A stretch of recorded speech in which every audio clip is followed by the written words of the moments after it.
Assalamualaikum warahmatullahi wabarakatuh. Ya, sebelum kalian menonton channel saya, alangkah baiknya itu kalian di rumah aja. Gani.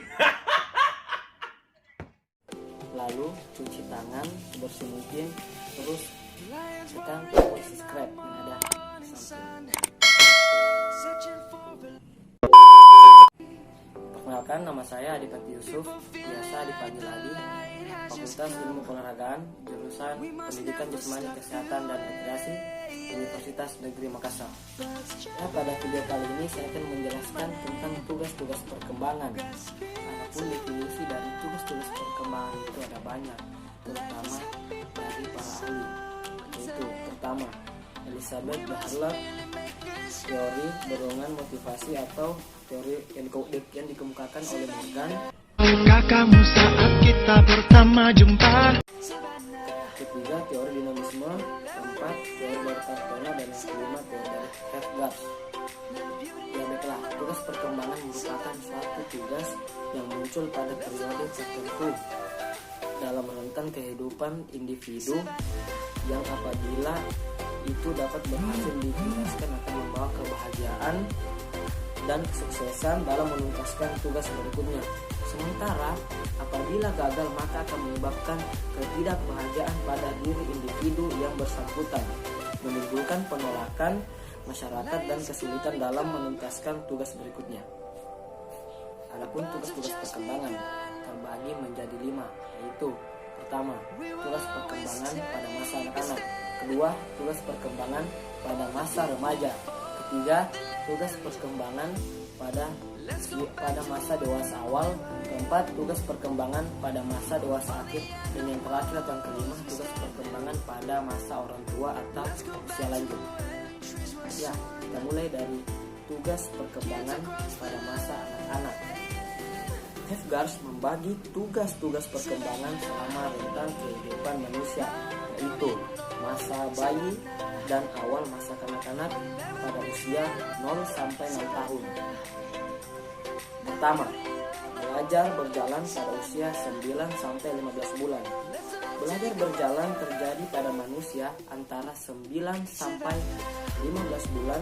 Pada usia ini, tulang, kaki, otot, dan susunan syaraf telah matang untuk berjalan. Kedua, belajar memakan makanan padat. Hal ini terjadi pada tahun kedua. Sistem alat-alat pencernaan makanan dan alat-alat pengunyah pada mulut telah matang untuk hal itu. 3. Belajar berbicara. Mengeluarkan suara yang berarti dan menyampaikan kepada orang lain dengan perantara suara itu. Diperlukan kematangan otot-otot dan syaraf dari alat-alat berbicara. Keempat, mencapai kestabilan jasmania. Dan jasmani anak sangat labil apabila dibandingkan dengan orang dewasa. Anak cepat sekali merasakan perubahan suhu sehingga temperatur badannya mudah berubah. Perbedaan variasi makanan yang diberikan dapat mengubah kadar garam dan gula dalam darah dan air di dalam tubuh. Untuk mencapai kestabilan jasmania bagi anak diperlukan waktu sampai usia 5 tahun. Dalam proses mencapai kestabilan jasmania ini, orang tua memberikan perawatan yang intensif. Baik menyangkut pemberian makanan yang bergizi maupun pemeliharaan kebersihan. Kelima, membentuk konsep-konsep sederhana kenyataan sosial dan alam. Pada mulanya, dunia bagi anak-anak merupakan suatu keadaan yang kompleks yang membingungkan. Lama-kelamaan anak dapat mengamati benda-benda atau orang di sekitarnya. Itu contohnya itu seperti anak dapat mengenal orang-orang sekitarnya seperti ayah dan ibunya yang selalu memberikan kemudahan hidupnya. 7. Belajar membedakan benar dan salah dan mulai mengembangkan hati nurani. Belajar mengadakan hubungan baik dan buruk yang berarti mengembangkan kata hati. Anak kecil dikuasai oleh hedonisme naif, di mana kenikmatan dianggapnya baik sedangkan penderitaan dianggapnya buruk. Apabila anak bertambah besar, ia harus belajar pengertian tentang baik dan buruk. Anak mengenal pengertian baik dan buruk, benar dan salah dipengaruhi oleh pendidikan yang ia peroleh. Yang kedua, tugas perkembangan pada masa remaja. Poin pertama, mencapai hubungan yang lebih matang dengan teman sebaya. Tugasnya yaitu belajar melihat kenyataan anak wanita sebagai wanita, anak pria sebagai pria. Berkembang menjadi orang dewasa di antara orang dewasa lainnya, belajar bekerja sama dengan orang lain untuk mencapai tujuan bersama. Poin kedua, mencapai peran sosial sebagai pria dan wanita. Tugasnya yaitu remaja dapat menerima dan belajar peran sosial sebagai pria atau wanita sebagai wanita yang dijunjung tinggi oleh masyarakat. Poin ketiga, menerima keadaan fisik dan menggunakannya secara efektif. Tugasnya yaitu bertujuan agar remaja merasa bangga dan bersikap toleran terhadap fisiknya, menggunakan dan memelihara fisiknya secara efektif dan merasa puas dengan fisiknya. Poin keempat yaitu mencapai kemandirian emosional dari orang tua dan orang dewasa lainnya. Tugasnya yaitu membebaskan diri dari sikap dan perilaku yang kekanak-kanakan atau bergantung kepada orang tua, mengembangkan afeksi atau cinta kasih kepada orang tua, dan mengembangkan sikap respek terhadap orang dewasa lainnya tanpa bergantung kepadanya. Poin kelima, mencapai kemandirian emosional dari orang tua dan orang dewasa lainnya. Poin keenam, memilih dan mempersiapkan karir atau pekerjaan.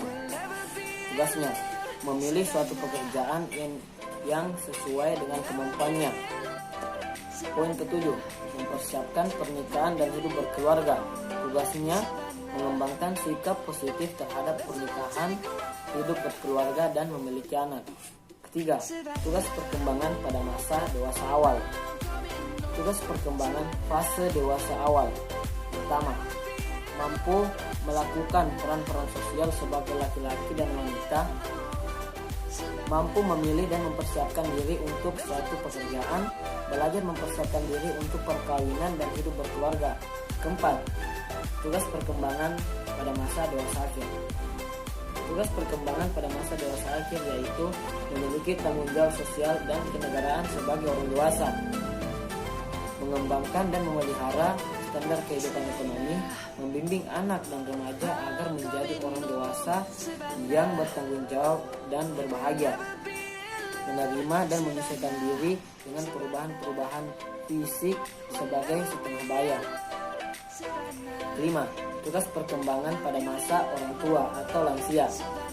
Tugas perkembangan pada masa usia lanjut atau lansia yaitu menyesuaikan diri dengan kondisi fisik dan kesehatan yang semakin menurun, menyesuaikan diri dengan situasi pensiun dan penghasilan yang semakin menurun, menyesuaikan diri dengan kematian dari pasangan hidup, membina hubungan dengan sesama usia lanjut, memenuhi kewajiban-kewajiban sosial dan kenegaraan, memelihara kondisi dan kesehatan, kesiapan menghadapi kematian.